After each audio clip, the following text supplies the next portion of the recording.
Hi നമസ്കാരം. നമ്മുടെ sports Keralam ചാനലിലേക്ക് ഒരിക്കൽ കൂടി സ്വാഗതം.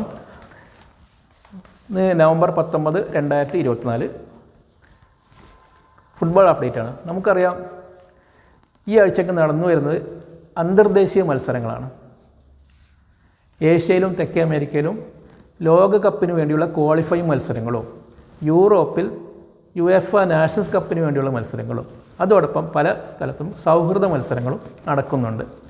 ഇന്നലെ നടന്നൊരു സൗഹൃദ മത്സരത്തിൽ ഇന്ത്യയും മലേഷ്യയും 1-1 സമനിലയിൽ പിരിഞ്ഞു. ഇന്ത്യക്ക് വേണ്ടി മലയാളി താരം ജിതിൻ, വിപിൻ എന്നിവരൊക്കെ കളിച്ചിട്ടുണ്ടായിരുന്നു. നമുക്കറിയാം ഇന്നലെ നടന്ന പ്രധാനപ്പെട്ട ഒരു മത്സരത്തിൽ പോർച്ചുഗലും ക്രൊയേഷ്യയും സമനിലയിൽ പിരിഞ്ഞു.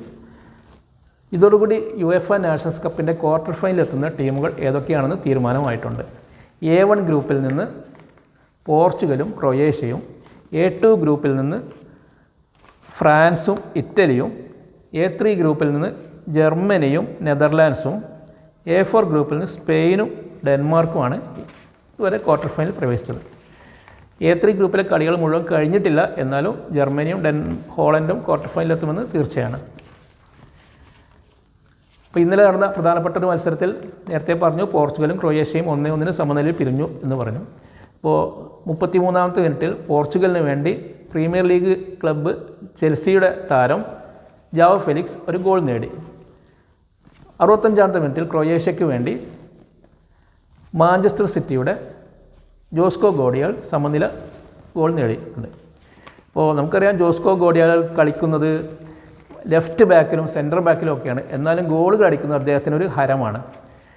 കഴിഞ്ഞ സീസണിൽ മാത്രം സിറ്റിയിൽ കളിക്കാൻ ആരംഭിച്ച അദ്ദേഹം സിറ്റിക്ക് വേണ്ടി ഇതുവരെ 7 ഗോൾ നേടിയിട്ടുണ്ട്.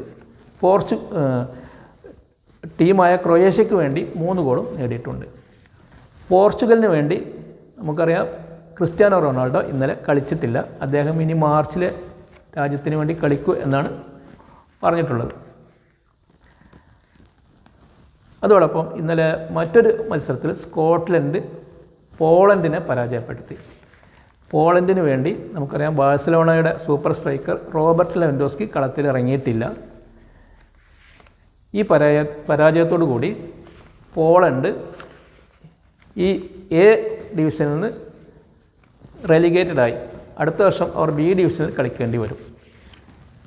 സ്കോട്ട്ലൻഡാകട്ടെ A ഡിവിഷനിൽ തന്നെ നിലനിൽക്കാൻ വേണ്ടി പ്ലേ ഓഫ് കളിക്കേണ്ടി വരും.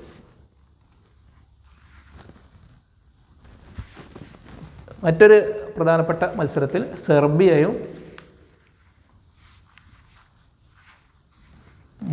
ഡെൻമാർക്കും സമനിലയിൽ പിരിഞ്ഞു. ഈ ഗ്രൂപ്പിൽ നിന്ന് സ്പെയിനിൻ്റെ ഈ ഗ്രൂപ്പിൽ നിന്ന് സ്വിറ്റ്സർലൻഡാണ് റെലിഗേറ്റഡ് ആയത്.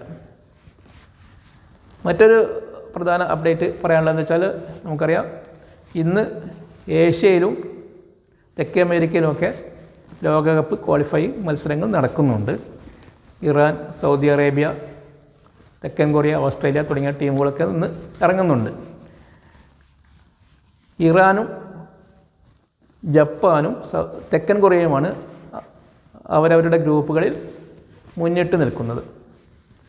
തെക്കേ അമേരിക്കയിൽ എല്ലാവർക്കും കൂടെ ഒരു ഗ്രൂപ്പാണ്, 10 ടീമുകളുടെ ഒരു ഗ്രൂപ്പാണ്. അവിടെ മുന്നിട്ട് നിൽക്കുന്നത് 1-ാം സ്ഥാനത്ത് അർജൻറ്റീനയും, 2-ാം സ്ഥാനത്ത് ഉറുഗ്വേയും, 3-ാം സ്ഥാനത്ത് കൊളംബിയയും, 4-ാം സ്ഥാനത്ത് ബ്രസീലുമാണ്. നാളെ പുലർച്ചെ തെക്കേ അമേരിക്കയിൽ കളികളുണ്ട്. ഇന്ന് രാത്രി ഏഷ്യയിലും ഉണ്ട് യോഗ്യതാ മത്സരങ്ങൾ. അപ്പോൾ ഇത്രയൊക്കെയാണ് ഫുട്ബോൾ അപ്ഡേറ്റിൽ പറയാനുള്ളത്. അടുത്ത അപ്ഡേറ്റ് ആയിട്ട് വരുന്നവരെ നമസ്കാരം. Thank you.